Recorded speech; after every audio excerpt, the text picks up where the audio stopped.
जय हिंद दोस्तों। आज हम लेकर आए हैं class 11th chapter number first भौतिकी जगत का लेक्चर। आज तीसरा लेक्चर कुछ प्रश्न लेकर आए हैं जो आपके दिमाग को भ्रमित कर सकते हैं। ये देखिए, पहला प्रश्न है, स्थूल परिघटनाओं का वर्गीकरण क्यों किया गया?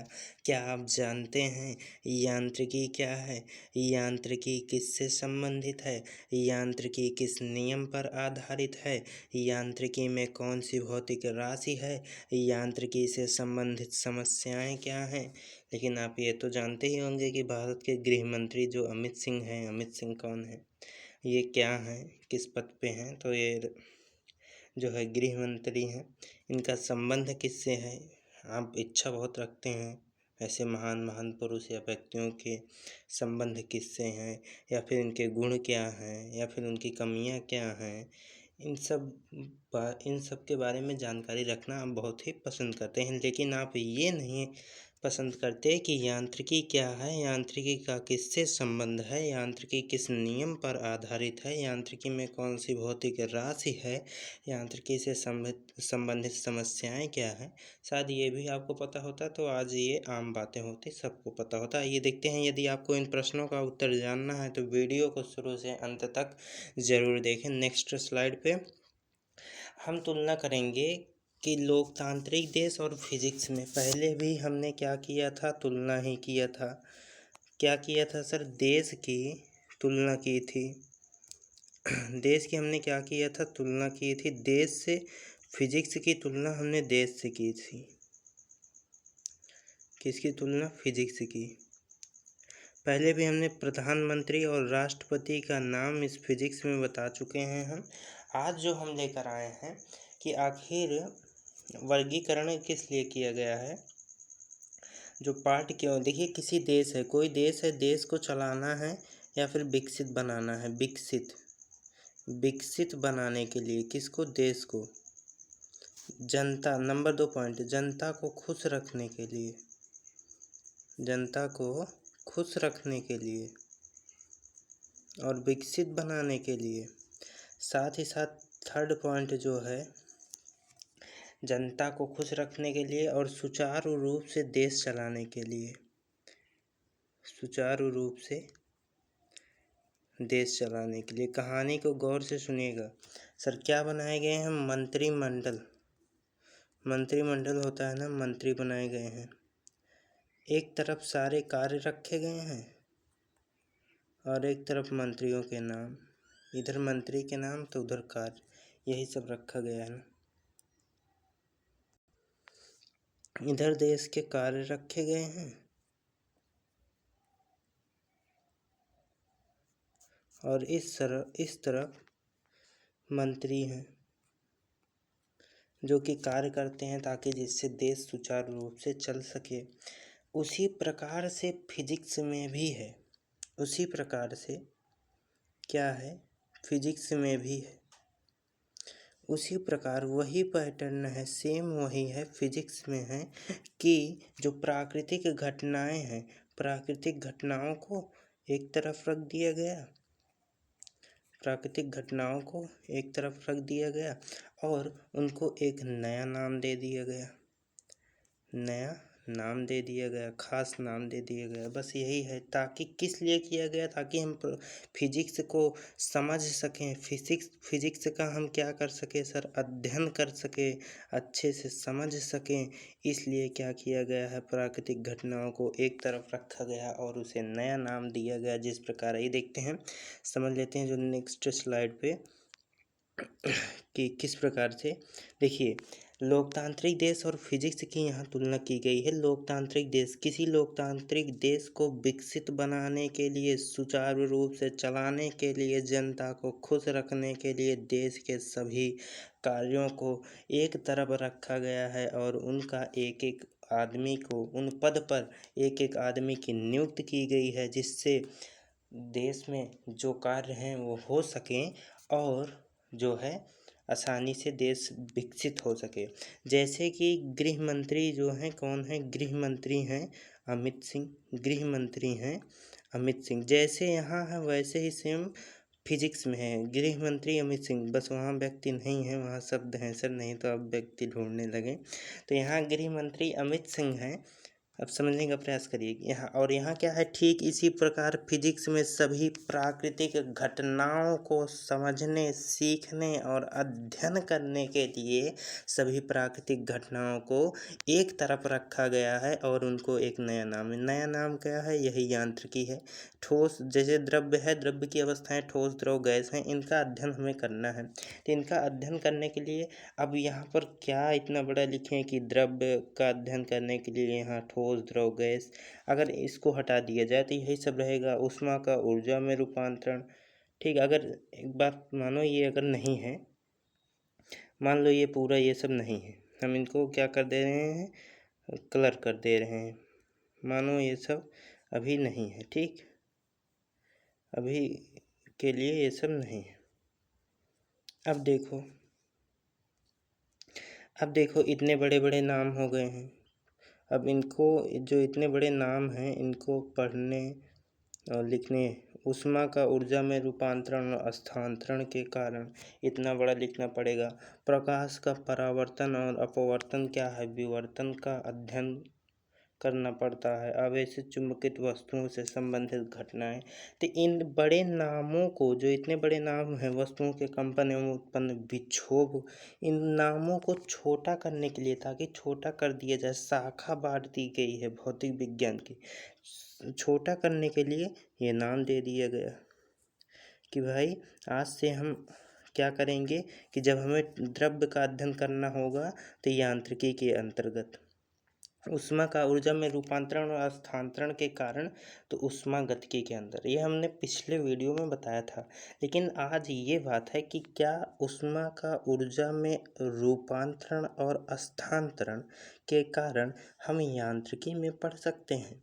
क्या हम प्रकाश का परावर्तन, अपवर्तन, विवर्तन यांत्रिकी में पढ़ सकते हैं? वस्तुओं के कंपन एवं उत्पन्न विक्षोभ के संचरण हम कहीं इसमें ऊष्मागतिकी में पढ़ सकते हैं? तो ऐसा संभव नहीं है। क्यों नहीं संभव है? तो आइए आपको बताते हैं क्यों नहीं संभव है।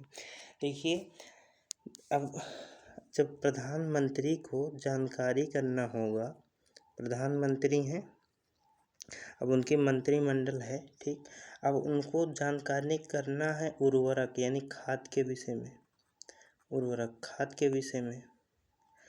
तो अब इसके लिए अलग मंत्री, दूसरे मंत्री होंगे, ठीक। और एक है इस तरफ क्या है, वस्त्र मंत्री। अब इनको जानकारी करना है कि खाद्य मंत्री, उर्वरक या खाद के बारे में, किनके बारे में जानकारी प्राप्त करना है? प्रधानमंत्री को उर्वरक या खाद के बारे में जानकारी प्राप्त करना है, ठीक, जानकारी प्राप्त करना है। अब प्रधानमंत्री जब पूछेंगे, वस्त्र मंत्री, उद्योग मंत्री, वस्त्र मंत्री से पूछेंगे तो क्या बता पाएंगे? इनको थोड़ी ना मालूम है, इनको थोड़ी ना मालूम है वस्त्र मंत्री के बारे में। तो ये उर्वरक के बारे में, तो ये इनको जब उर्वरक के बारे में जानकारी लेना होगा या खाद के बारे में, तो ये इन्हीं से ही पूछेंगे। या फिर सिंपल एक तरीका है, जैसे फिजिक्स का अध्यापक, फिजिक्स के वो बहुत ही अच्छे अध्यापक हैं,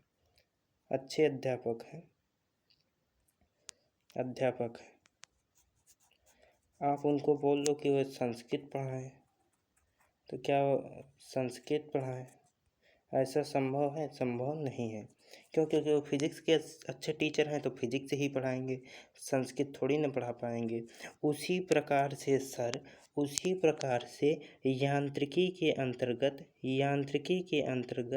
यांत्रिकी भौतिक विज्ञान की शाखा जो यांत्रिकी है, उसके अंतर्गत हम ठोस का ही अध्ययन करते हैं।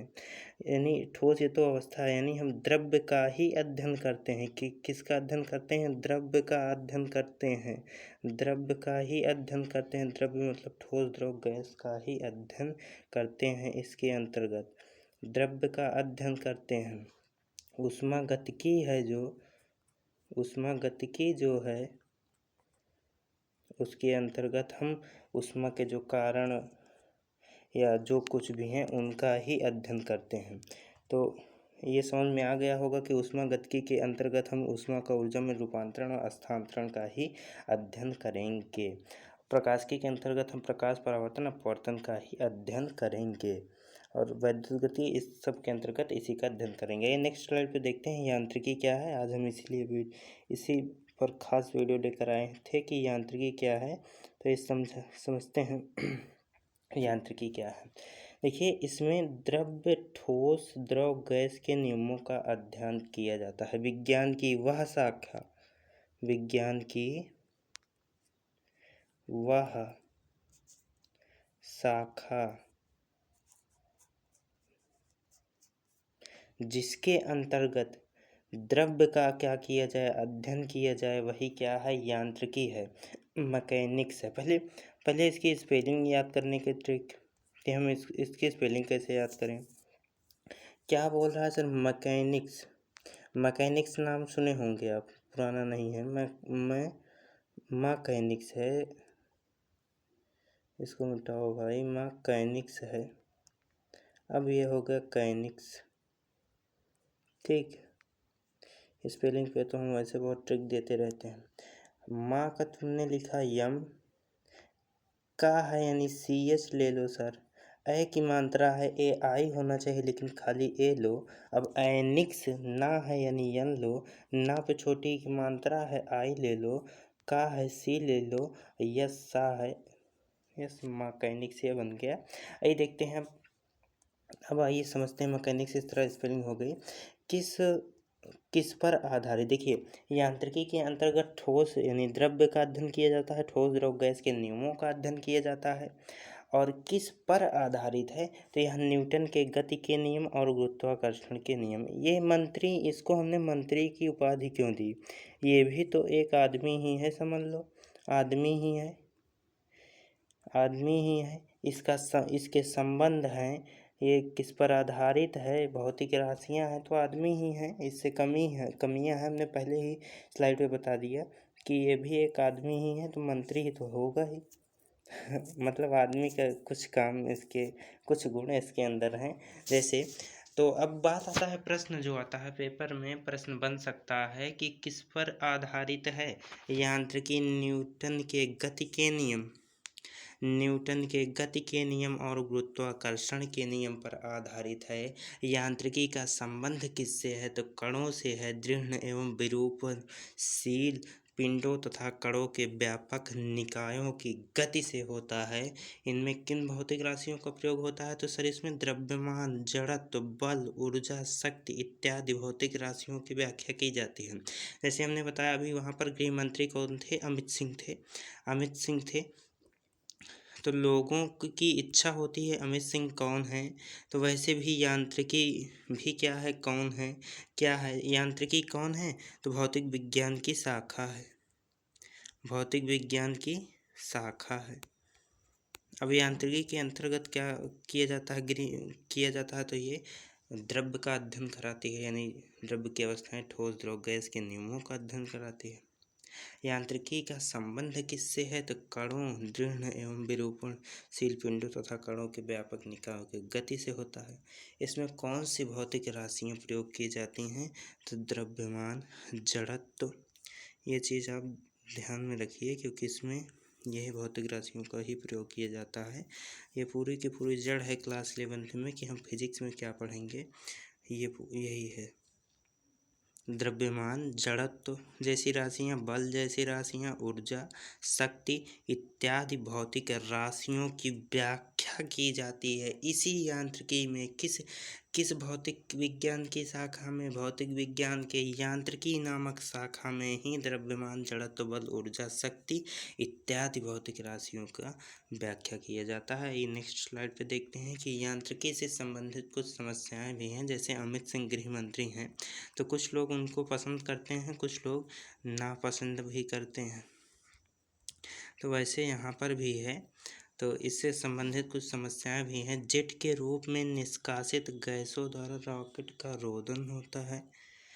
फिर जल तरंगों का संचरण, वायु में ध्वनि तरंगों का संचरण किससे, या यांत्रिकी से ही ये संबंधित समस्याएं हैं। और किसी बोझ के अधीन झुकी क्षण के साम्य अवस्था यांत्रिकी से संबंधित समस्याएं हैं। क्या जेट के रूप में निष्कासित गैसों द्वारा रॉकेट नोजल, जल तरंगों का संचरण, वायु में धन तरंगों का संचरण, किसी बोझ के अधीन झुकी क्षण के साम्य अवस्था यानी यांत्रिकी से संबंधित समस्याएं। तो बस धन्यवाद, थैंक यू। आज की क्लास यहीं पर समाप्त करते हैं। धन्यवाद।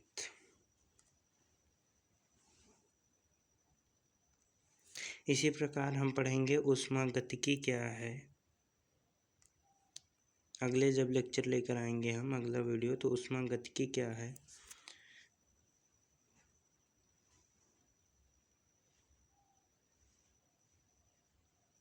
वैद्युत गतिकी क्या है, इनका संबंध किससे है, इनकी समस्याएं क्या हैं, वैद्युत गतिकी क्या है, संबंध क्या है, इससे समस्याएं क्या हैं, इनके गुण क्या है, मतलब इनमें कौन सी भौतिक राशियों का अध्ययन किया जाता है, यही सब अगले लेक्चर में लेकर आएंगे। धन्यवाद।